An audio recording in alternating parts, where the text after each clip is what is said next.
আইএসএফের নেতা হাওড়া জেলার নেতৃত্ব আফতাব মোল্লা সাহেবের কিছু জিজ্ঞাসা করে নেব। রাজনীতিতে নতুন করে আরেক পীরজাদার আগমন, এই নিয়ে আপনার মতামত কী যদি একটু বলেন। সর্বপ্রথম উলুবেড়িয়া টুডে নিউজের সমস্ত দর্শককে ধন্যবাদ জানাই, শুভেচ্ছা জানাই। সাথে সাথে আশা করব উলুবেড়িয়া টুডে নিউজ মানুষের জন্য কথা বলবে, সত্য মেসেজ মানুষের কাছে পৌঁছাবেন।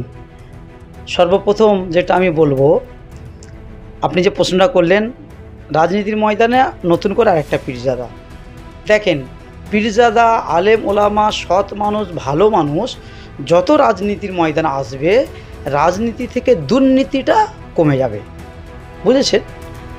সেই জন্যই ভালো মানুষকে রাজনীতির ময়দানে আনার জন্য, প্রকৃত রাজনীতিটা করার জন্য মানুষের যেটা কর্তব্য, রাজনীতিটা কি, মানুষের হয়ে কাজ করা, সমাজের জন্য কাজ করা। সেই জন্যই পীরজাদা আব্বাস সিদ্দিকী সাহেব 2021 সালে আইএসএফ, ইন্ডিয়ান সেকুলার ফ্রন্ট রাজনীতির দলটা উনি তৈরি করেন। সেই সময়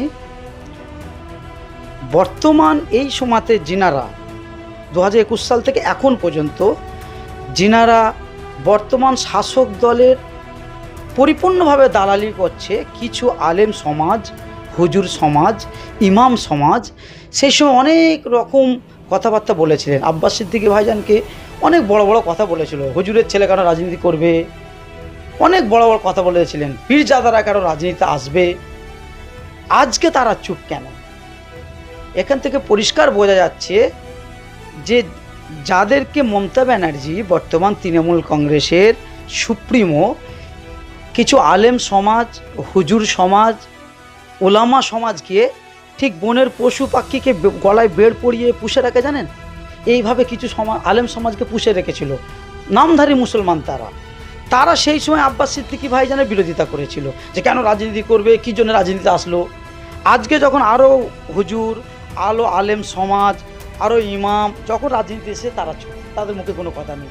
এখান থেকে পরিষ্কার বাংলার মানুষ বুঝতে পারছে, আপনারাও বুঝতে পারছেন যে যারা ওই সময় বলেছিল আব্বাস সিদ্দিকী কেন রাজনীতি করবে, হুজুরের ছেলে, এখন ইমাম আলেম যখন রাজনীতি করছে তারা চুপ। এদেরকে মমতা ব্যানার্জি গলায় বেড়ি পরিয়ে রেখেছে, পোষা দালাল বানিয়ে রেখেছে, একমাত্র আব্বাস সিদ্দিকীর বিরোধী করার জন্য। বুঝতে পারছেন? যখন দেখতে পাচ্ছে অনেক দিক থেকে বিরোধী করে পাচ্ছে না, বাধ্য আব্বাস সিদ্দিকী রোখার জন্য হুজুর, হজরতজি, পীরজাদা, আলেম সমাজ সবাই রাজনীতিতে চলে এসেছে। আব্বাস সিদ্দিকী রুখতে পারবে না।